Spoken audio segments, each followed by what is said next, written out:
Hey folks, my name is Brian and you're watching Survival on Purpose.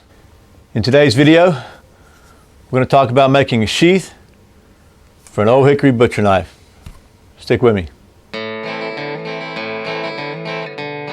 Okay folks, so you may have seen these around. I've got a review on this one. I'm going to have another review after I use it for a while, but this is an Old Hickory Butcher Knife. This thing is under 10 bucks on the internet, and it's carbon steel. It's a really good low budget outdoors bushcraft type survival type knife. That's not perfect, it has some trade-offs, but all around it's a really good value for the money. It's really good steel, and one of the big drawbacks is that it doesn't come with a sheath of any kind. So and I've seen sheaths for 15 to 30 bucks and more, so the knife costs only 10. So thought a good option would be to make a sheath. Okay, so some of the tools you're going to need, some of the materials you're going to need to make a sheath, hopefully all of them. You're going to need your knife, in this case the Old Hickory Butcher Knife, but whatever knife you're making a sheath for, this should cover it all.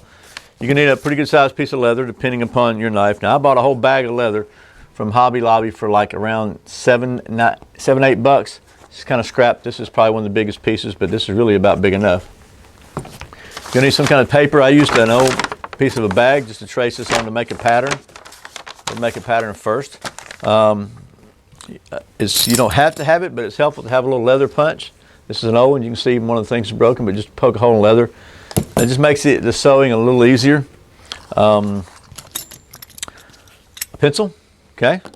And I'm using a fork, and I'll explain why in a minute. And this is like a little seam marker from a sewing kit, I guess, or whatever. You know, I've got a couple of these. I'll explain about those too in a minute also.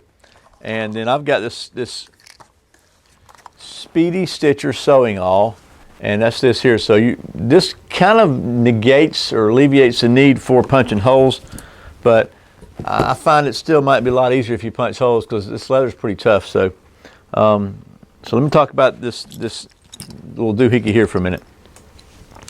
You can go to Tandy Leathers and buy some really nice tools to work leather, and if you want to do that a lot, then it might be worth the investment. But they make you want your stitches to be in a straight line and spaced evenly, hopefully, so it looks better. So they make a little tool with different size spacing that's basically got little teeth in it that you roll along the line, and it pokes indentions to where you want to put your stitches. I don't have one of those tools, but I think I can at least roll a straight line with this, or semi-straight line, and then take a fork.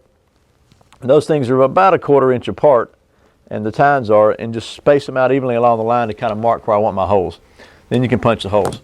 So that's the tools I'm going to use, and a pair of scissors. Oh, I forgot the pair of scissors, and maybe a good sharp little knife like this you can just trim with. I didn't really have to do that. I just kind of like doing that. Anyway, so let's get started. Oh, and one more thing.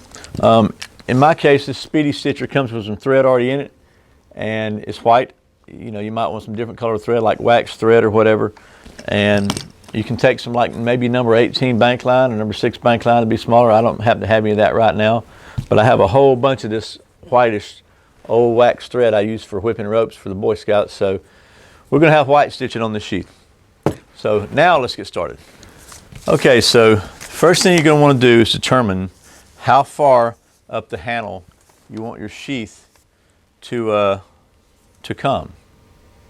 So I think I want my sheath to come up about right here, somewhere right in here, about on maybe the D on the Old Hickory, if you can see the Old Hickory. So about up that far. I want enough of the handle sticking out to have a good purchase to pull it out of the sheath, but also want enough in there so that it'll help keep it in the sheath. So we're going to go with about the D on the Old Hickory.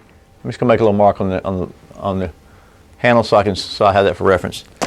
Just to show you, I've already cut this out for the sake of expediency, and I've actually got a pattern out, but I'm going to show you how I did that so you can duplicate it with your particular knife. And you don't have to do that with this knife. This style sheath will be good for any knife. So first thing you want to do is find your point, like I say, where you want the top of. Maybe fold this so you got a good straight edge, and then put your knife on its back, just like this, okay? And then, okay, right there. And then what I did, I'm going to trace this out here, and I just traced the whole blade out like this. And what that's going to do, that's going to give you a center to work to, because you got to factor this part of your knife in the whole area of your sheath, and you want your blade. If you notice, this blade's wider here than anywhere else, so you got to factor that in too. So at that point in time, you got your center line of your knife, and I'm going to fold it over along that line like this. Okay, it doesn't matter. You can turn this over at that point. It doesn't really matter. So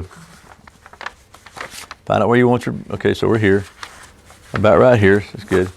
And then it's a little bit of a trial and error method. So I wound up having to just kind of mark where the blade is, right? Here's the blade here. You can kind of feel it in there. Okay, there's the blade.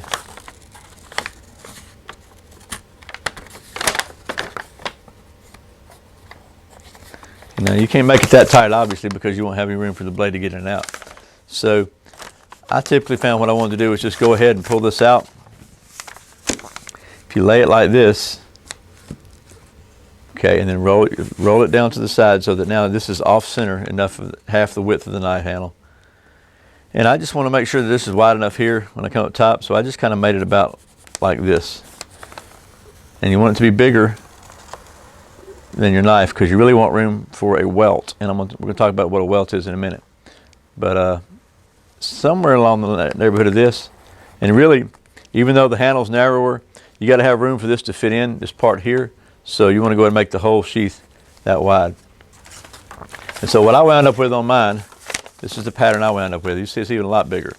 Now, that's going to give me enough room, though, to allow for a welt, a good sized welt in there, with a little bit of slack, so it'll have room to go down in, and still have enough of the handle sticking out. So that's how you make your pattern. You want to go ahead and make your pattern, fold it over, and make sure that it's going to work on paper before you start cutting your leather out. At that point in time, basically took the pattern, found a piece of leather that the pattern would fit on, the whole pattern would fit on, and you know, you may have to, as long as the pattern fits on it, it really doesn't matter what the angle. So this piece of leather would barely be enough, but that should be enough. So did that, and also found another piece of leather, and I've got this sewn on here just to kind of keep it in place while I was poking some holes. But I found another piece of leather and basically trimmed around this part here, about on one side, and you can see that is right here. And that's a welt, and what that's going to do is, when you put this together, that's going to provide a piece of leather that protects the stitching so that your knife blade can't come in contact with the stitching and cut it when it goes in, but it can only hit this, it'll hit the edge of this piece of leather. You know, if there's a thicker blade, you might consider putting a double welt in or a thicker piece of leather, but I think this is going to be fine. So, and okay, so, and then I cut this piece of leather here to make a loop on back, and I just kind of figure it's going to go like, it's going to be sewn on, something like that. You could make a longer piece and put a dangler loop on it. I really didn't want a dangler loop. I wanted a kind of a loop on the side like this. So, but that's your, you know, put a longer piece. I actually thought about leaving just a long piece on here and folding it back, but then that would wind up giving me the finish of the leather side. When I fold it back, that would have put the rough side on the out up here. And so I really didn't want that. So I went and cut a separate piece, and I'll just stitch it on the back. Okay, folks, so that's going to wind up the first part of this video on making a knife sheath. Turned out this is taking a little longer than I thought, and instead of you watching a 30-minute video, I thought I'd split it up in a few videos. So that's kind of cutting the sheath out and laying the pattern out, getting everything ready to start stitching. So hope this has been helpful. Be sure and join me for part 2 soon to come, and really appreciate your watching. Thanks for your comments below. For subscribing to my channel, it really helps. I appreciate it. My name is Brian. Once again, you're watching Survival on Purpose. Remember, survival is not an accident, so be prepared. See you next time.